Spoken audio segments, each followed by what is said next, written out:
بسم الله الرحمن الرحيم الحمد لله حمدا كثيرا طيبا مباركا فيه وأصلي وأسلم على خير خلق الله أجمعين نبينا محمد وعلى آله وأصحابه أجمعين. So carrying on today, we're going to mention, we mentioned in the previous lesson what is the meaning of Aqaba. What is the meaning of Aqaba linguistically, right? And its connection to the previous verses. And in fact its connection to the whole surah, because of the surah's atmosphere of difficulty, and passing through this Aqaba itself has difficulty. So now here, continuing on, Allah asks the question, وَمَا أَدْرَاكَ مَا الْعَقَبَةُ. So Allah is now asking, what would make you know what is the Aqaba? So again, the repetition of this question, القارعة ما القارعة وما أدراك ما القارعة الحاقة ما الحاقة وما أدراك ما الحاقة. So here, in fact, the Ahlul Lugha, they touch on the difference between adraka and yudrik, but inshallah another time we'll mention it. But here they repeat, the repetition comes at times to mention the greatness of something, at times to get your attention to something, at times to show that this is a great matter being discussed next, at times to create fear, So now here Allah is asking, and what would make you know what is this Aqaba? What is this Aqaba that you need to pass through? So Allah then starts describing the Aqaba, because it's used metaphorically to indicate the following deeds, and to indicate these deeds are difficult, and a person surpassing them would show that he's gone far, the person has gone far. So Allah says فَكُّ رَقَبَةٍ, to free a slave, that is a very difficult deed. And فَكُّ رَقَبَةٍ, in a broader meaning, you see, a slave would be somebody who's shackled, somebody who's under the control and under the ownership of somebody else. So this person is shackled. And thereafter, some of the Mufassirin point out, Tafsir Uthmani, the Mufassir points out that somebody else that takes the meaning under the verse وَيُطْعِمُونَ الطَّعَامَ عَلَى حُبِّهِ مِسْكِينًا وَيَتِيمًا وَأَسِيرًا, miskina wa yatima wa asira, that this person, Allah speaks about feeding. We mentioned it in the other lecture, about the person feeding despite his need or his love for food. And one of the people he feeds is this asir, this captive, this person who is shackled. So in Tafsir Uthmani it says that this person is captive, he's physically shackled, but there's somebody else who's also shackled, but metaphorically shackled. And that is a person who's in debt. This person who's in debt is also shackled. He's also kind of enslaved to somebody else to an extent. So that's why some of the Mufassirin say in this verse it would also mean assisting somebody who's in debt, or freeing off somebody who's in debt. Somebody is in debt to you, and you say you let it go. You let him off. You let him off with the debt. This would be this Aqaba. This would be one of the deeds of a person passing through the Aqaba. And then Allah says, فَكُّ رَقَبَةٍ أَوْ إِطْعَامٌ فِي يَوْمٍ ذِي مَسْغَبَةٍ. So then Allah says, or feeding, فِي يَوْمٍ, on a day, ذِي مَسْغَبَةٍ يَتِيمًا ذَا مَقْرَبَةٍ. So Allah says feeding on a day where it's ذِي مَسْغَبَةٍ. So you get مسغبة, you get sabagh, or saghab, saghab. So this word gives off the meaning of hunger. It means there's hunger. But when you have masghaba, it indicates a very deep level of hunger. Not only that, but a hunger that now affects everyone. So everyone in the country or the city, hunger has spread through and affected all of them. So on this day to feed people, that is a very high reward. That's why some of the Mufassirin say, يَوْمٌ فِيهِ الطَّعَامُ عَزِيزٌ.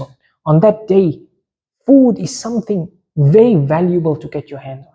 So everyone is in hunger has captured most people.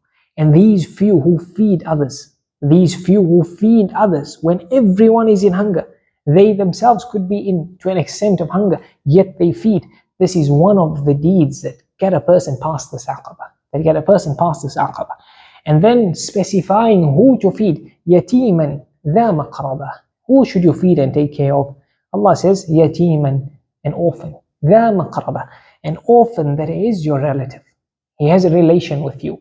And that is, Rasulullah sallallahu alayhi wasallam spoke about giving charity to your relatives. He said that it is sadaqah wa silah. It is charity, but it's not only that, it's also a form of bonding and joining family ties. So there's double reward. And in that is everyone, in this verse, if everyone were to take care of that orphaned child in your family, there not be orphans around. So it's an encouragement to everyone who has those who've lost their father or their parents and now are basically orphaned, to take care of them, And this is also one of the most difficult deeds. And then, hence, it's part of a person being able to do this. It's a person who passes through the aqabah. And naturally, with insan has been created to withhold his wealth. وَكَانَ الْإِنسَانُ قَتُورًا. Allah says that humankind is such that they withhold to themselves what they have. إِنَّ الْإِنسَانَ خُلِقَ هَلُوعًا إِذَا مَسَّهُ الشَّرُّ جَزُوعًا وَإِذَا مَسَّهُ الْخَيْرُ مَنُوعًا. When a person has wealth and goodness with him, then he's always holding back. وَأُحْضِرَتِ الْأَنفُسُ الشُّحَّ. Naturally, the intrinsic state of a person is that he has elements or quite a lot of stingy side to him. So here, all of these deeds we're mentioning, they have an aspect where a person is giving off his wealth. He's overcoming that negative self of his. Then Allah says, "O miskinan dha matraba," or a person feeds and takes care of, or feeds specifically this miskin, this poor person who basically has nothing, to the extent where dha matraba, ma'wahu mazabil. This person, he has no home. His home is basically the streets. He lives besides the dumpsters. His home is the streets. He lives beside the dumpsters. That's how poor he is. He has nothing. So here, feeding this person and feeding the yatim and feeding people in general when there is nothing, when food is something so valuable on that day, because it's different when food can be found and you feed. Virtue in that, no doubt. But when food is something that is a bit scarcely available, and then still a person feeds. And then on top of that, it is to free a slave. These are very, very lofty deeds with Allah. Very lofty deeds of Allah, the result of which we're going to mention in just now. So here, a couple of things to mention. Allah mentions يَتِيمًا ذَا مَقْرَبَةٍ أو مسكينا ذا متربة.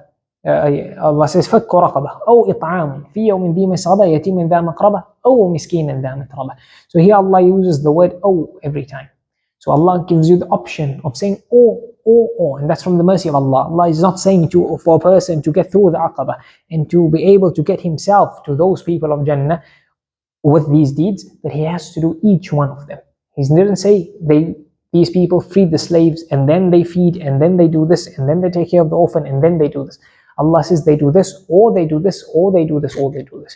So the word "o" that comes here itself has its own deep meaning. And if it was something else, it would have made things very difficult for a believer. Then Allah began these difficult deeds by saying فَكُّ رَقَبَةٍ, by freeing this slave. The slave or this person in debt, but let's use slave here.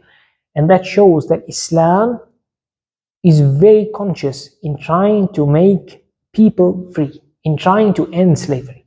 That the first most virtuous thing for a person to get through the really closeness to Allah, and one of the most loftiest deeds to get the person to one of the most loftiest ranks, to surpass that aqabah, is to free a slave.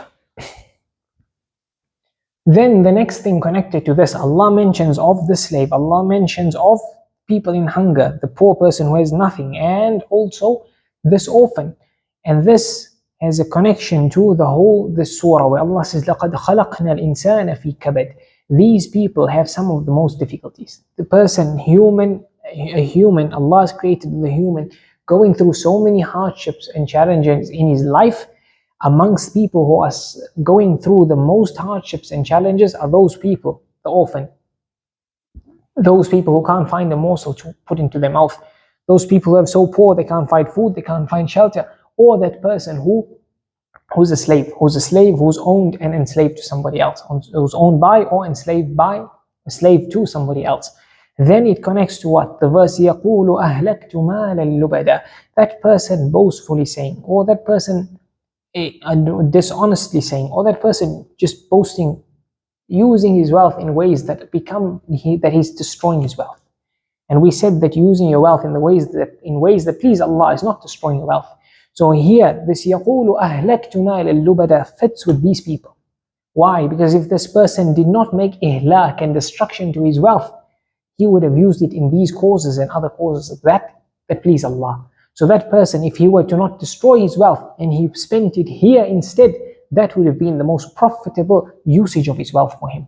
Then these few people that we mentioned, they have a connection with later in the surah where Allah says, وَتَوَاصَوْا بِالصَّبْرِ وَتَوَاصَوْا بِالْمَرْحَمَةِ. These people, Allah speaking about patience and mercy, patience and mercy.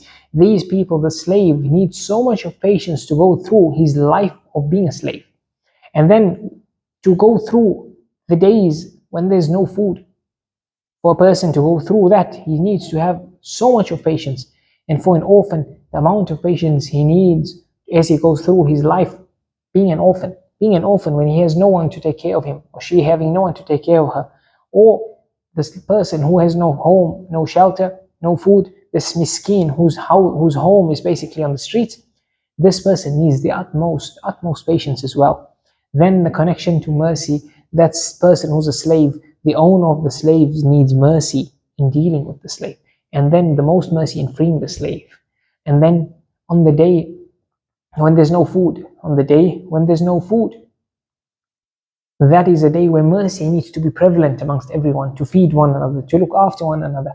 Mercy needs to be shown to the orphan. Mercy needs to be shown to the orphan. Mercy needs to be shown to the poor person. That's why Allah even speaks about when a person is asked, وَأَمَّا السَّائِلْ فَلَا تَقْهَرْ. When you are asked for something, when a beggar comes to ask you for something, if you're going to say no, do it in a polite, respectful way. Do not chase him away and rudely, roughly tell him away. So mercy towards these people, mercy towards these people. That person who destroyed his wealth, he needed to have mercy in himself to spend it on these people. So again, this whole surah tying together, And these we mentioned here in the connection to the surah. We're going to connect it just a bit later in the upcoming verses with the entire surah. These aspects of sabr and rahmah. Then Allah says, ثُمَّ كَانَ مِنَ الَّذِينَ آمَنُوا وَتَوَاصَوْا بِالصَّبْرِ وَتَوَاصَوْا بِالْمَرْحَمَةِ. Then these people were amongst those who brought iman, and then they were amongst those who encouraged one another with patience and encouraged one another with mercy, or encourage one another to do deeds that would attain the mercy of Allah. So here, there's a few things. Here Allah says, ثُمَّ كَانَ مِنَ الَّذِينَ آمَنُوا. And then they were from amongst those who believed. So now, the way this verse is structured, it would give off, because the word thumma is used. It would give off that there's a sequence, because the word thumma is used. And thumma in Arabic, generally it means there's a sequence. Things, if something comes first, you say, let's say, دخل محمد ثم زيد. Muhammad entered, ثم زيد. Then Zayd entered. So there's a sequence there.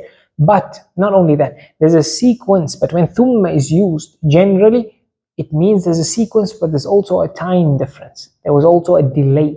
So Muhammad entered, then there was a bit of a delay, and then Zayd entered. So how do you get that just from merely using the word Zayd? But if a person were to say, دَخَلَ مُحَمَّدٌ فَزَيْدٌ, if a person were to use the word fa instead of thumma, it means Muhammad entered, then most of the time the fa would also give sequence, but it would mean immediately. So Muhammad entered first, then immediately after him Zayd entered. Compared to if a person said, دَخَلَ مُحَمَّدٌ وَزَيْدٌ. دَخَلَ مُحَمَّدٌ وَزَيْدٌ. So here, most of the time, the wa would mean that they did it together. Muhammad entered, and at the same time, Zayd entered. But sometimes it could also mean that Muhammad entered, and after him, Zayd entered. And a third option rarely occurs in the Arabic language or in the text of the Quran and the Ahadith, that wa is used and like it's the opposite. So we said Muhammad entered, دَخَلَ مُحَمَّدٌ وَزَيْدٌ. So Zayd was the second name we used, but it could also mean, one of the meanings of wa, it means that Zayd entered first and then Muhammad. But so we there gave sequence, and they also put Zayd first. So it's important to know these things when reciting or studying the Quran or studying the Ahadith, because these little aspects affect the meaning.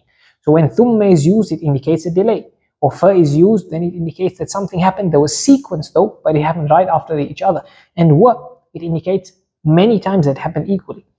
But other times, the one who was mentioned first did the thing first. And sometimes the one who was mentioned second did the thing first. So it's important to know these things, and that also shows the depth of the Arabic language. So here, it could give off sequence. It could give off sequence that they did these deeds of freeing the slave and feeding, etc. Then they brought on Iman. But here, this is not what is meant. Because for deeds to benefit a person in the long run, in a true manner with Allah, a person needs Iman first. So here Iman is delayed. The thumma comes to delay Iman, not to show sequence, but to delay it because its level, its rank is higher than what comes first. So that is indicated in this verse because of the thumma coming. The thumma, if there was no thumma, then this would not give off the same meaning. That the Iman, thumma kana min alladhina amanu, then they were from amongst those who brought the Iman. Because thumma came, it indicates a higher rank for the Iman, and not the general trend of thumma meaning sequence. So then Allah says that they were from amongst those, thumma kana min alladhina amanu wa tawasaw bis sabri wa tawasaw bil marhama. And they are from amongst those who encouraged each other with patience. So patience on what? Patience on they encourage each other with patience on Iman, and patience on good deeds, and patience to encourage each other to continue having patience against sin, and also patience on trials and difficulties. So this is one of the features of a believer and believers themselves, that they encourage one another, they encourage each other to have patience on difficulties and calamities that afflict them, patience on Iman in general, patience on good deeds, patience on carrying through with good deeds. Sometimes good deeds are difficult. In blessed times when reciting more Quran or Taraweeh or fasting, etc., they encourage each other to be patient on the good deeds, reminding each other of the reward with Allah, and also encouraging each other to have patience, leaving off those deeds that are sinful to Allah in the hope of the pleasure of Allah. So that's it. وَتَوَاصَوْا بِالصَّبْرِ وَتَوَاصَوْا بِالْمَرْحَمَةِ. And they encourage each other to have mercy to each other, to the creation of Allah, to the environment of Allah, and also to do deeds that would attain them the mercy of Allah, and also to encourage one another to do deeds and do actions and sayings that would gain the mercy of Allah, And this ties up again with the entire surah, because most of the things mentioned in the surah connect to patience. So Rasulullah sallallahu alayhi wasallam, Allah is saying, وَأَنْتَ حِلٌّ بِهَذَا الْبَلَدِ. Rasulullah sallallahu alayhi wasallam is going through all those difficulties while he is in Mecca. That needs what? That needs patience. And then وَوَالِدِي وَمَا وَلَدْ. The parent and the child, while a parent brings up and looks after and nurtures this child, this needs a lot of patience. Then Allah is saying, لَقَدْ خَلَقْنَا الْإِنسَانَ فِي كَبَدٍ. That Allah is saying, we have created mankind engulfed in difficulty, and to go through the difficulty and the hardships that life throws at a person, he needs patience. So once again, this verse ties up to patience, as mentioned at the end. And then Allah is saying, وَهَدَيْنَاهُ النَّجْدَيْنِ فَلَاقْتَحَمَ الْعَقَبَةِ. That a person then to go and traverse this najd, that's going a high elevated path, needs patience. It needs patience. It's not something a person is going to swiftly do. Then higher than that is the aqaba. The person is going to go through فَلَقْتَحَمَ الْعَقَبَةِ. That is now the high elevated difficult terrain in the mountain that is now reached through the najd. To then go through that needs so much of patience, needs even more patience to go through that. And then, as we mentioned, the patience for a slave, and the patience for somebody in hunger, and the patience for an orphan. All of that needs patience. And then the rahmah. And then the believers, in fact, needing patience on Iman, needing patience on the good deeds, and needing patience leaving off sins, and needing patience regarding the trials and calamities that they are faced with in life. Then the aspect of mercy, already Rasulullah sallallahu alayhi wasallam calling to Allah, what a lofty, amazing deed he's doing. Is such a person not the most deserving to be dealt with mercy? Is such a person not the most worthy to be dealt with mercy? Yet these people, or somebody who calls to Allah, is he not the most apt to be dealt with mercy? And then those people calling to Allah, as they call others to Allah, they need to show mercy. Rasulullah sallallahu alayhi wasallam was described as the pinnacle of those who show mercy to the believers. بِالْمُؤْمِنِينَ رَؤُوفٌ رَحِيمٌ. He was the most compassionate, most merciful. And then a parent bringing up his and her child, that they need mercy as they're dealing with this. They need mercy as they're dealing with this. And then we said of Rasulullah sallallahu alayhi wasallam dealing with the people as being a caller to Allah with mercy, those people in Mecca, him being dealt with mercy, and then the person calling to Allah dealing with others with mercy. The pinnacle example is Rasulullah sallallahu alayhi wasallam, the Muslims entering Mecca, having conquered Mecca. The Muslims having entered Mecca, having conquered Mecca. Rasulullah sallallahu alayhi wasallam, what does he say? He says, Al-yawma yawmul marhama. Al-yawma yawmul marhama. Today is the day of showing mercy. Then he asks these people of Mecca, these non-believers in Mecca, who just a while ago persecuted the Muslims, harmed the Muslims, killed the Muslims, put 100 camels on the person who can bring Rasulullah sallallahu alayhi wasallam's head to them. He says, ماذا تظنون أني فاعل بكم? What do you people think? How do you people think I'm going to deal with you? So listen to what they say. They say, خيرا أخ كريم وابن أخ كريم. They say, we think you're going to deal with us in the best manner. You are so noble amongst us, and you are the son of one of the most noblest amongst us. So Rasulullah sallallahu alayhi wasallam says, اذهبوا فأنتم الطلقاء. Go away because you are free. I am not going to take any revenge or any punishment on you. You are all free. That's how Rasulullah sallallahu alayhi wasallam sets the example with us. And that's why when we say وَتَوَاصَوْا بِالْمَرْحَمَةِ, and we say this caller to Allah needs mercy, should have mercy, the perfect example from the best caller to Allah, Rasulullah sallallahu alayhi wasallam, once again being the pinnacle of an example, the pinnacle of those humans or creation that can show mercy. And then the slave, as we said, the slave needs to be shown mercy. The orphan needs to be shown mercy. The poor person needs to be shown mercy and dealt with mercy. So all of these things tie up with mercy that this verse in the Quran mentions. And then Allah says there in this same verse, وَتَوَاصَوْا بِالصَّبْرِ وَتَوَاصَوْا بِالْمَرْحَمَةِ. Allah phrases this. Allah says, وَتَوَاصَوْا بِالصَّبْرِ وَتَوَاصَوْا بِالْمَرْحَمَةِ. So you can say it like that. Or you can say وَتَوَاصَوْا بِالصَّبْرِ. Not in the Quran. In Arabic you can say وَتَوَاصَوْا بِالصَّبْرِ وَتَوَاصَوْا بِالصَّبْرِ وَبِالْمَرْحَمَةِ. And you can say وَتَوَاصَوْا بِالصَّبْرِ وَالْمَرْحَمَةِ. So three levels. You say وَتَوَاصَوْا بِالصَّبْرِ وَتَوَاصَوْا بِالْمَرْحَمَةِ. Then وَتَوَاصَوْا بِالصَّبْرِ وَبِالْمَرْحَمَةِ. And then وَتَوَاصَوْا بِالصَّبْرِ وَالْمَرْحَمَةِ. So now it's the meaning of this. They encourage one another with patience, and they encourage one another with mercy, or to show mercy. And the other meaning, the second category, and they encourage one another to patience, or with patience and with mercy. And the third meaning, the third category, they encourage one another to patience and mercy. So it's as if I'm saying to a person, go to the shop and with this money buy me a shirt, and with this money buy me a pants.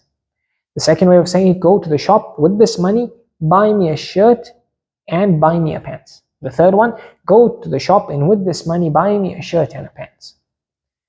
The most in-depth, to show emphasis, to leave no doubt, is the first category. Go to the shop and with this money buy a shirt, and with this money buy a pants. So there's no doubt here that you go into the shop with this money, you buy a shirt, and then for sure with this money buy me a pants. So you buy me both things, you buy me with this money. So here, and there's also emphasis that for sure do this. So here there's the most emphasis is shown in the way Allah phrased it, that they encourage one another to patience and they encourage one another to mercy. So it's the highest level of emphasis in putting importance and encouraging to do this. But had Allah not said وَتَوَاصَوْا بِالصَّبْرِ وَتَوَاصَوْا بِالْمَرْحَمَةِ, had he just said وَتَوَاصَوْا بِالْمَرْحَمَةِ, or had he just say not وَتَوَاصَوْا بِالْمَرْحَمَةِ, but if he said وَتَوَاصَوْا بِالْمَرْحَمَةِ وَبِالْمَرْحَمَةِ, or he said وَتَوَاصَوْا بِالصَّبْرِ وَالْمَرْحَمَةِ, it wouldn't have given off the same meaning. Then Allah says وَتَوَاصَوْا بِالصَّبْرِ وَتَوَاصَوْا بِالْمَرْحَمَةِ. Why does Allah begin with sabr and then rahmah or marhamah?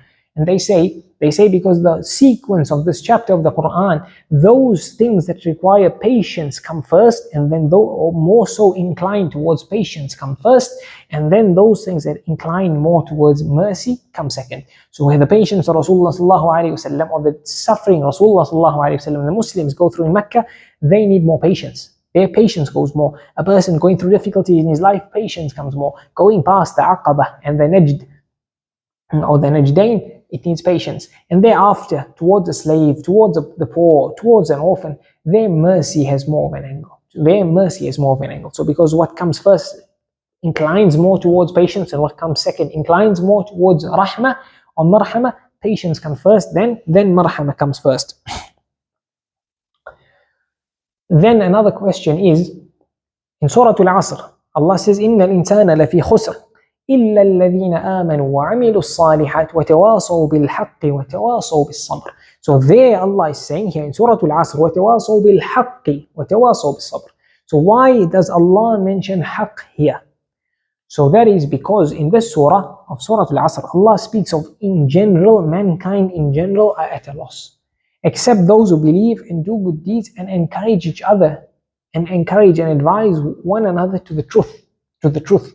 So because mankind in general at a loss, what would get them out of a loss in general is overall going towards the truth. Overall going towards the truth.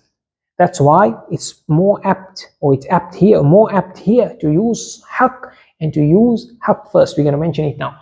That compared to Surah al Balad. Because Surah al Balad, we are speaking of a type of haqq, and that is feeding and freeing. Feeding and freeing. That's a type of haqq. So it doesn't fit there to say haqq, but it fits here because in general mankind are at a loss. So to overcome this loss, you need the general aspect of going to the haqq in general. Whereas in Surah al Balad, a specific aspect of the haqq, a specific aspect of the haqq is mentioned. Thereafter, here in Surah al Asr, Allah says, وَتَوَاصَوْا بِالْحَقِّ وَتَوَاصَوْا بِالصَّبْرِ. So the question is, why haqq comes first and sabr comes second? Compared to, for example, Surah al Balad, sabr comes first and marhamah. So why here sabr in Surah al Asr, sabr is put second? And they say because sabr you have to have patience towards something, and merely patience is not the goal, but patience on what? So patience on what counts? Patience on the truth is what matters, because it's not merely patience, but to what are you having patience on? You're having patience on the truth. So the truth comes first. Even if you don't have patience but you have the truth, you still become successful.